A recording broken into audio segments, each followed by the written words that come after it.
El Centro de Estudios de Políticas Públicas tiene el gran gusto de recibir a la doctora Sara Durán, simplemente como referencia, más allá de que es muy conocida. Es una abogada penalista, magíster en Seguridad Pública, docente de Derecho Penal de la Universidad de la República, ex asesora del Comisionado Parlamentario para el Sistema Penitenciario y es diputada del Partido Colorado.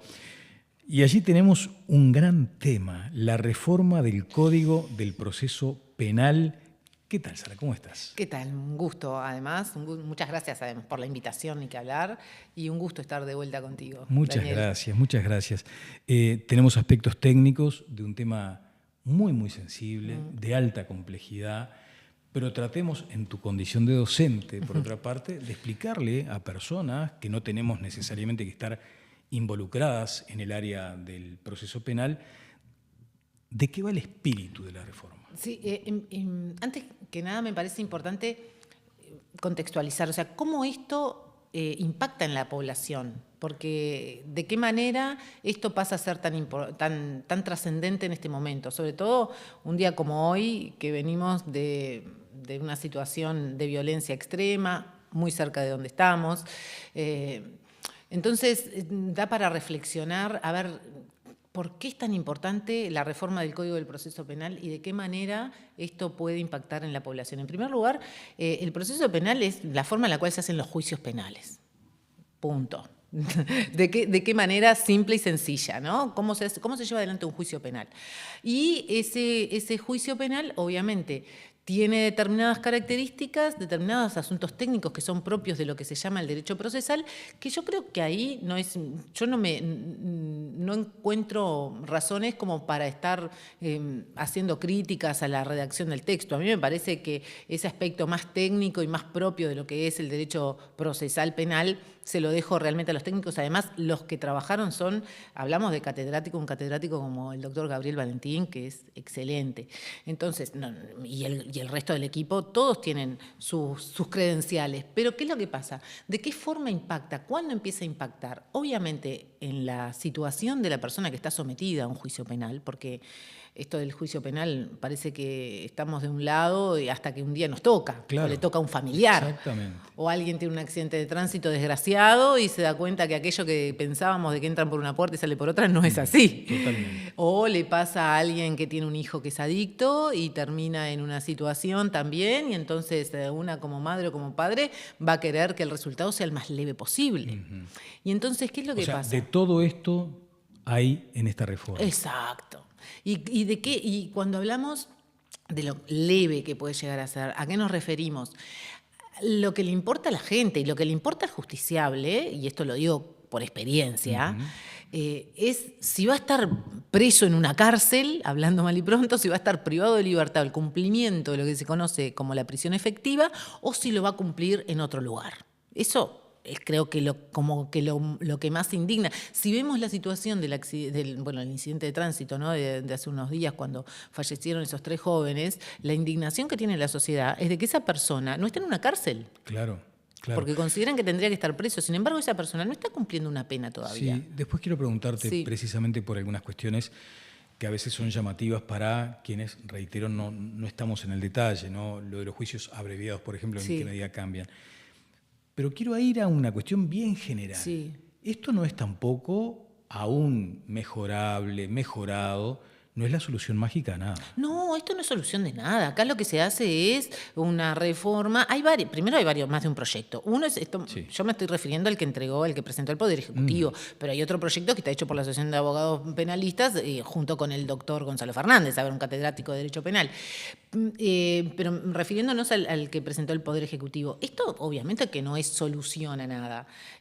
Simplemente lo que busca es, de alguna forma, en algunos aspectos, en mi opinión y en opinión de varias personas, también tener un tema de, ¿qué hacemos con la situación carcelaria? Porque acá Creo que lo más trascendente, más allá del tema de la investigación respecto de la vida de las víctimas, que eso lo están reclamando mucho de los colectivos y desde el consultorio de la Facultad de Derecho que trabaja con víctimas, y más allá de esa situación, que es totalmente atendible, pero también es comprensible lo que dice la parte de la defensa, porque acá no hay que olvidarse que la persona que está imputada tiene derecho a una defensa y tiene que ser la mejor defensa posible, que es lo que querríamos para cualquiera de nosotros, y es lo que hace un Estado democrático de derecho.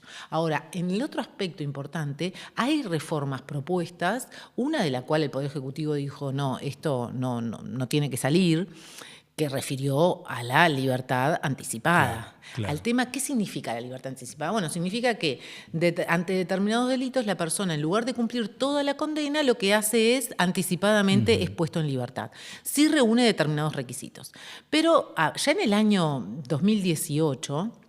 el Poder Legislativo, si estamos hablando del segundo gobierno de Tabaré Vázquez, el Poder Legislativo, a propuesta del Poder Ejecutivo, limitó esa libertad anticipada, que no tenía, era para cualquier delito, Sí. se consideraba para cualquier delito, y la limitó y excluyó una lista muy importante de delitos, que creo que son 7 u 8 delitos de los más graves. Sí, estamos claro. hablando de los homicidios, dentro de ellos entran los femicidios, estamos hablando de los delitos sexuales, Exacto. estamos hablando de una serie de delitos que son muy graves. Ahora, siempre le echan la culpa a la LUC, pero no es así. La LUC solamente agregó a esa larga lista de delitos que no podían ser considerados para una libertad anticipada, agregó 3 que tenía que ver con el copamiento, la extorsión, y creo que fue también la rapiña, la extorsión y el copamiento, y a su vez la ley de presupuesto agregó los delitos de estupefacientes y los delitos de pornografía infantil y de explotación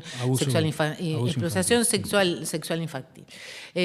Toda la parte de explotación. Entonces, ahora tenemos esa lista larga de delitos que el que cometió ese delito no va a poder salir antes de la cárcel por la libertad anticipada. Sí, sabes que estuve leyendo tu editorial para el Centro de Estudios Sí. y advertí el concepto de ¿En qué términos planteas vos el riesgo o la eventualidad de la flexibilización para las salidas del sistema carcelario? Bueno, una de las cosas que pasó, a ver, yo soy, por supuesto, soy una persona proclive, gran defensora de la libertad de los seres humanos. Para mí la libertad es uno de los derechos inalienables. Eso me gustaría dejarlo claro, pero no en este contexto, en cómo está dada la situación, porque estamos hablando de personas que cometieron delitos muy graves, pero a su vez tenemos que tener en cuenta también que el sistema penitenciario no rehabilita.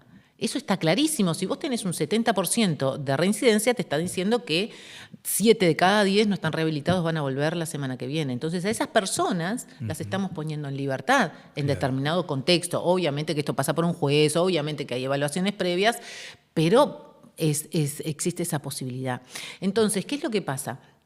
En este momento esa situación está prohibida, pero si se aprobara el proyecto podría ser posible. Ahora, el Poder Ejecutivo, cuando se denuncia esto en el Parlamento, que lo hizo con motivo de la interpelación, y a su vez los colectivos que están con el tema, por supuesto, de las víctimas de terrorismo de Estado, advirtieron esto. O sea, aquellos que hayan cometido los homicidios durante la dictadura también van a poder salir antes, cosa que es muy difícil, pues son personas muy adultas y tienen penas de 28 años, pero Sí, no imagínate, es que el foco esté allí. Claro, pero imagínate a alguien que tiene una pena más corta y sea más joven. Podría existir la posibilidad. Claro. Pero entonces, el Poder Ejecutivo da marcha atrás por esta presión que recibe, pero no por la otra, digamos. Sí. Pero en definitiva lo que dice es, bueno, lo de la libertad anticipada que no salga. Esto no se aprueba. Pero hay otra cuestión, que es la de la libertad a prueba. Eso. Que eso no están ni siquiera presos, ¿me explico? Eso ni siquiera entran a la cárcel, porque aquella persona que es beneficiaria de una libertad a prueba, ¿qué significa? Que reúne determinados requisitos, no es para cualquier delito, por supuesto, pero en este momento la LUC lo limitó. Primero, excluyó una serie importante de delitos, y más allá de eso, lo limitó a las personas que hayan cometido, por supuesto que son primarios, absolutos, y que hayan cometido un delito que se castigue con hasta 24 meses de prisión. Pero la LUC hizo una modificación al código que, aclaro, eso es el texto que está vigente hoy. Una cosa es lo que está vigente hoy, otra cosa es lo que se propone. Entonces, ¿qué es lo que dice el código hoy? Que las personas que hayan cometido esos delitos y tengan hasta 24 meses de prisión no pueden acceder a esta libertad de prueba. ¿Qué significa? Que la persona, en lugar de cumplir la pena en la cárcel o en una prisión domiciliaria, podría ser también, lo que hace es cumplir la pena en libertad. A veces se pacta lo que se conoce como la pena mixta, un tiempo en prisión efectiva, otro tiempo en prisión domiciliaria y otro tiempo en libertad prueba. Pero lo importante es esto, que esas personas no entran a la cárcel, salvo excepciones. Sí, pero con la propuesta, y discúlpame que quiero avanzar un poquito con eso, la LUC fue bien clara, no solamente quienes hayan cometido el delito, sino aquellas personas que lo hayan intentado cometer. O sea, cuando el delito queda en la etapa previa de lo que es la consumación, que es el grado de tentativa. Esto la gente lo maneja muy bien, el homicidio en grado de tentativa. Te pegué el tiro, pero no te moriste. Bueno, es un homicidio en grado de tentativa. Entonces, esas personas hoy en día también están excluidas, los que tentaron el homicidio, y a su vez los que lo ayudaron, o sea, los coautores, y a su vez también los cómplices, que son los que participan también, pero de manera obviamente con menor injerencia y posteriormente. Entonces, esas personas hoy en día están excluidas de este régimen, pero si se aprobara esta modificación, aquellos que hayan cometido delitos graves y hayan participado, bueno, el que cometió obviamente que no puede acceder, pero los que participaron sí. Claro. Es un tema que es muy técnico, que es de interpretación. Es técnico, sí, pero además, fíjate, ¿no?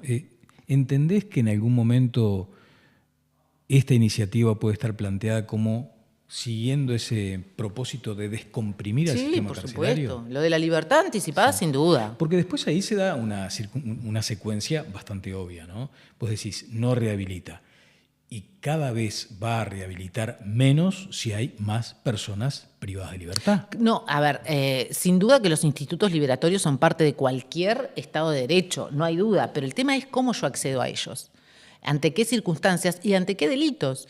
Y también hay una cosa que esto es algo importante que a mí me pasa en mi doble calidad, ¿no? De técnica, de política, pero también de persona que anda por la calle y de persona que tiene miedo.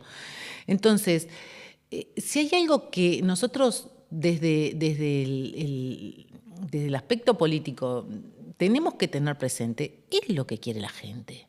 La gente se puede, no son técnicos, estamos de acuerdo, muy bien, pero a las personas que andan por la calle, ¿quieren realmente que determinados grupos de delitos o personas que han cometido determinados delitos vuelvan retornen, sean liberadas un tiempo antes?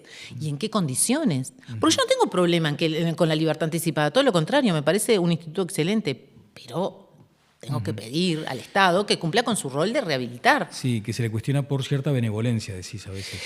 Yo creo que los jueces no son benevolentes realmente, cada vez menos. O sea, ese también a veces es algo que caemos en pensar que son benevolentes también por esto, por un tema de si está en la cárcel, si no está en la cárcel y lo que sea.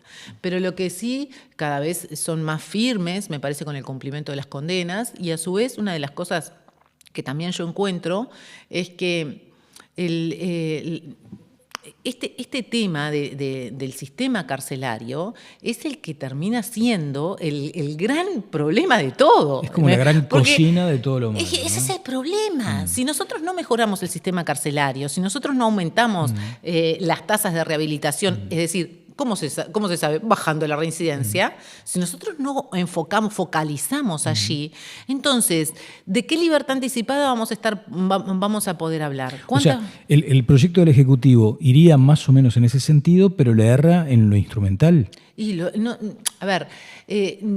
lo que considero es que están utilizando una herramienta que es la liberación temprana de las personas para descomprimir el sistema penitenciario. Eso no lo dije yo, lo dijo la directora del INR, por favor, que pasó una cifra bastante importante de quienes podrían acceder al beneficio. Creo que andaba como en las 2.000 y pico de personas. Entonces, después tendremos que ver si era ajustar más la cifra, pero es una cifra muy importante. Y si yo te digo la lista de delitos, porque, estamos hablando de femicidio, no solamente homicidio muy especialmente agravado, entro yo el femicidio y también estamos hablando de delitos sexuales. Y ahí hay un problema muy serio. A ver. Porque el delincuente sexual tiene... Esto está muy en pañales, ¿no? Todavía no lo hablé con las personas que son los técnicos. Viste que siempre hablamos de los asesinos seriales, de los homicidas seriales, y siempre decimos que tenemos solamente uno en nuestro país, y toda una teoría respecto del homicida serial. ¿Y qué pasa con el delincuente serial? Porque si yo tengo una persona que siempre elige la misma víctima o el rango de víctimas son de la misma edad, tienen determinadas características, pueden ser nenas o varones, ¿me explico? Siguen determinados patrones de conducta, tienen determinado modus operandi y tiene por lo menos 2, 3, 4 antecedentes por delitos sexuales. Esa persona podría acceder a la libertad anticipada. Y esto, ojo, que lejos de ser, como está dado hoy en día, ya sabemos que no va a pasar, porque el Poder Ejecutivo directamente dijo que no, que lo retiraran. No le puede retirar, digo, después que presentó el proyecto ya está. Sí. Serán sus legisladores los que no lo consideren y que no se Sí, sobre todo en el debate en la Cámara de Representantes. En la comisión. El proyecto va a salir de la comisión y después de la comisión del Senado y después irá al Pleno y después pasa Te agrego un temita que tal vez no estaba directamente incluido en tu editorial, es el de la justicia terapéutica, que tiene como puntos de contacto. Bueno, ahí estamos hablando de otro instituto que resucita este proyecto, que es el de la suspensión condicional del proceso a prueba. Exactamente. Y ese es importante. Una cosa que me quedó pendiente, de la modificación de la libertad a prueba, que es, según el proyecto, para delitos hasta 3 años. Exacto. Ahora es 24 meses. Ojo, porque la pena es importante. Y recordemos que pueden acceder los que hayan participado o los que quedan en grado de tentativa. Y después queda el tema de la suspensión condicional del proceso a prueba, que excluye a los delitos que tienen más de 3 años. O sea, en esto hay que ser muy estricto, acá sí hay que ser técnico. Acá si la ley dice la pena es de 3 años, no dice que es de más de 3 años, dice que es de 3, entonces entra. Si la pena tiene más de 3 años, entonces no. Pasa que en el caso ese están excluidos, sí, delitos sexuales, delitos de violencia de género, delitos de violencia doméstica. Pero el resto de los delitos podrían llegar a acceder a una suspensión condicional del proceso a prueba si se aprobara el proyecto. En cuanto a la justicia terapéutica, a mí me parece, primero que nada es un plan piloto, sí. Me parece muy bueno para personas que cometen delitos por primera vez por estar...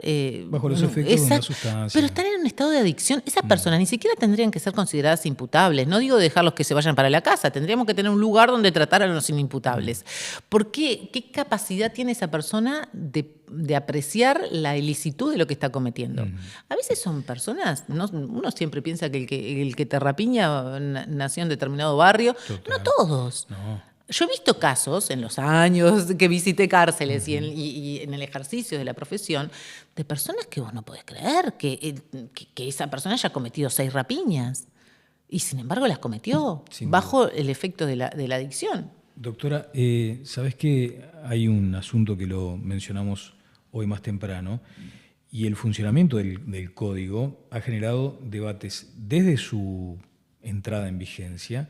Porque, a ver si la cifra es correcta, de pronto podés corregirlo, cerca del 99% de las condenas, prácticamente todas, se obtienen mediante juicios abreviados. Esto es así. El acuerdo entre la Fiscalía y la Defensa. ¿Qué hay para hacer ahí? Y es entre la Fiscalía y la Defensa y el imputado, porque la Defensa le tiene que informar al imputado y el imputado tiene que aceptar. Con la cabeza, ¿no? A veces sí, a veces pasa eso y a veces se arrepienten y a veces dicen no, porque a mí no me informaron bien, entonces cambian de defensa, entonces quieren... Y no sé, eso no se puede anular, porque además si hay algo que cambió en muchos jueces en la audiencia del proceso abreviado son inquisitivos con el acuerdo.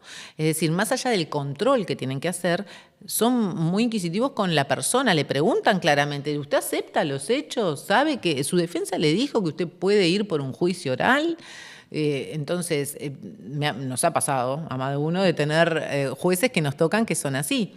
Ahora, ese es el problema de la falta de medios que tenemos A ver, es una cifra que no es, obvio que acá llega al 99%, pero sabíamos que iba a superar el 90%. Eso lo sabíamos, porque las experiencias del exterior son así. Las experiencias de las modificaciones, en Chile, el país que quieras tomar. Sara, ¿y eso no es uno de los aspectos que más ofende, no sé, o que más inquieta a la gente que no entiende el espíritu de esta decisión o de este mecanismo? Porque está eso de la puerta de vaivén. No puede ser que este fulano hizo tal cosa y resulta que va hacia hace un abreviado y se va para la casa. ¿No? Pero también depende de los delitos, ¿no? Hay realmente, digo, una cosa es si se aprobara la modificación del código, que todavía está en pañales, y yo creo que algunos institutos van a ser modificados. No creo que el Poder Ejecutivo ni la bancada de gobierno vaya a querer ir por estas soluciones que se propusieron. Porque en realidad, desde el punto de vista técnico, son correctas, pero hay que ver, tenemos que hablar de lo que es la política criminal, ¿no? Lo que significa ver cómo esas soluciones que se aporta a través de la ciencia, a través del aporte técnico, se pueden llevar adelante en la realidad, ¿no? Que eso es lo que nosotros tenemos que ver, y cuál es la política criminal que tiene este gobierno, que lo dirige el Poder Ejecutivo. Ahora, en lo que tú me preguntabas, en cuanto a los abreviados, es una solución para un problema que teníamos. Nosotros antes teníamos presos sin condena, personas que estaban cumpliendo una prisión preventiva y que cuando les salía la sentencia de condena ya estaban en libertad. Claro. Y la sentencia se los condena, no sé, a tantos años de penitenciaría. Y la persona ya había cumplido y ya estaba fuera. ¿Me explico? Uh-huh.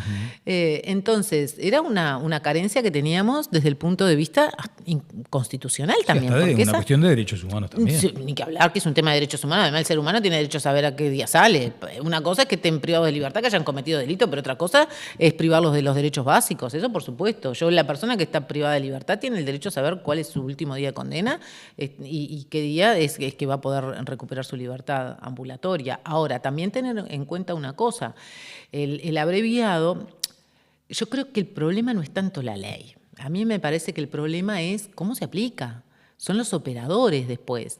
Y lo que tenemos, ¿no? Trabajamos con lo que tenemos, porque el otro día estuvo en la comisión, en la comisión de Presupuesto y Hacienda Integrado, estamos tratando la rendición de cuentas, estuvo Mónica Ferreros, ¿no?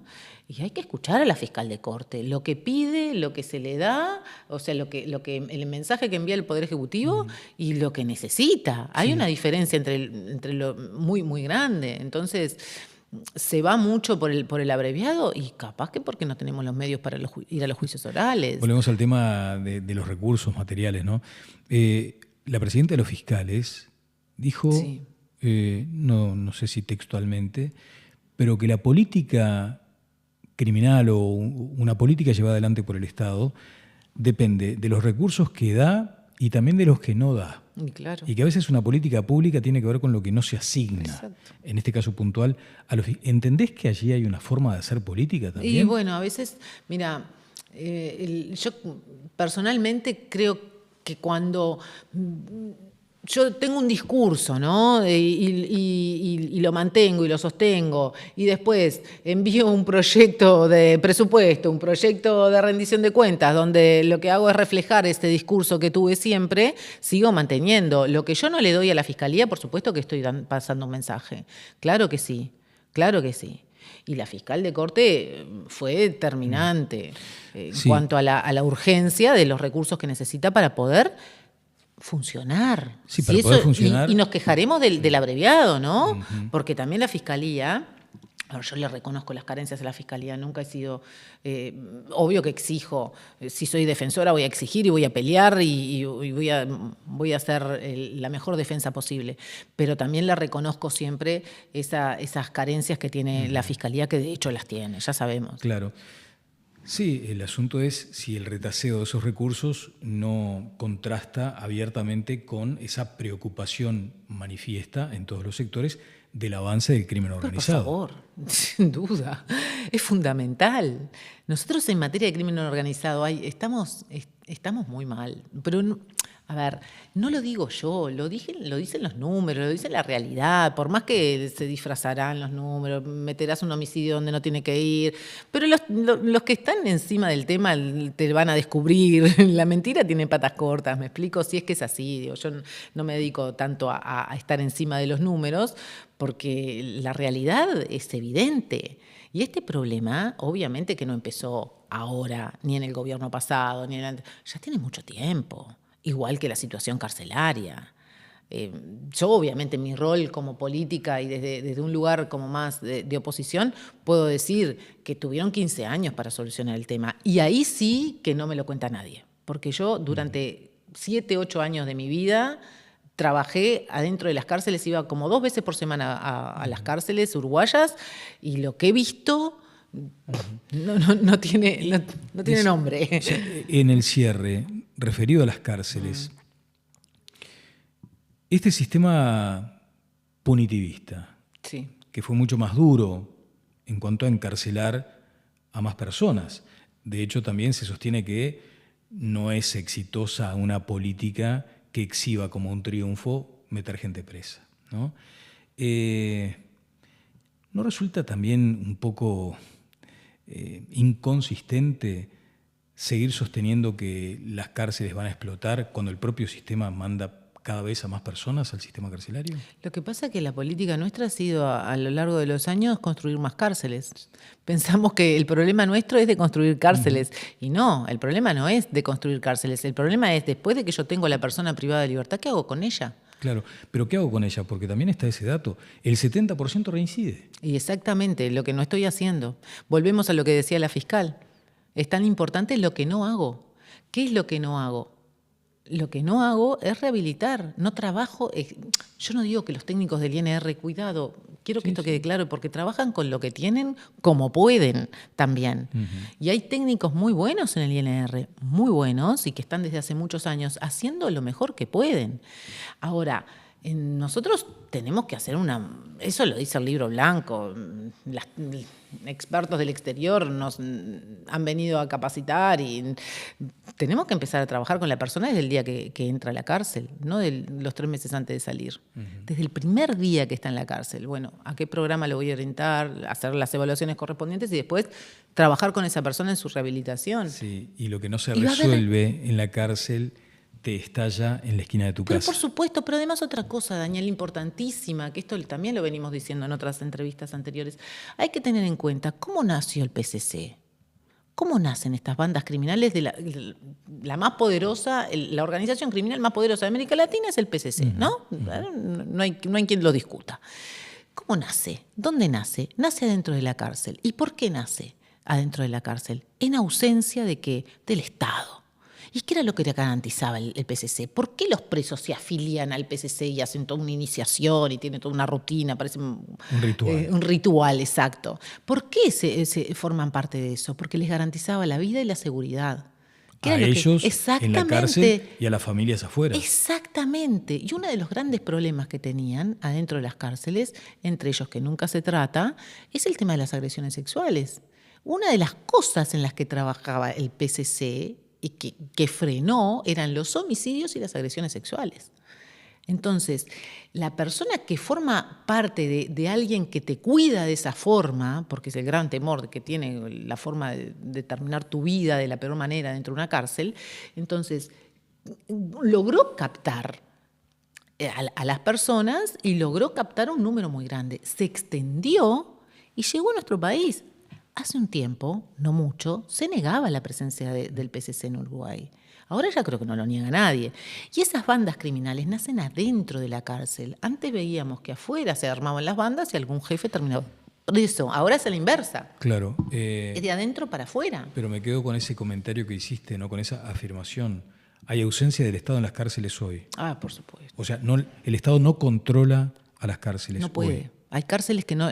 a ver, no digo que no controle las cárceles en general, no. Obviamente Sí, que sí. las controla porque si no estarían afuera. Pero las más... Pero lo que hay es... un día, te lo pongo con un ejemplo. Un día voy a ver a una persona defendida mía en una cárcel. Y me demoraban y el policía me dice, discúlpeme, doctora, lo que pasa, le digo, ¿cuántos tiene hoy? Me dice, acá tengo como 498, no me olvido más del número. ¿Cuántos policías son? Somos 2. ¿Qué le puedo exigir yo a ese funcionario? Tráigamelo cuando pueda, no se preocupe, haga lo que pueda. ¿Me explico? Total. Entonces, Doctora Sara Durán, abogada penalista, magíster en seguridad pública. Muchas gracias. bueno, muchas gracias a ti y muchas gracias al centro por la invitación.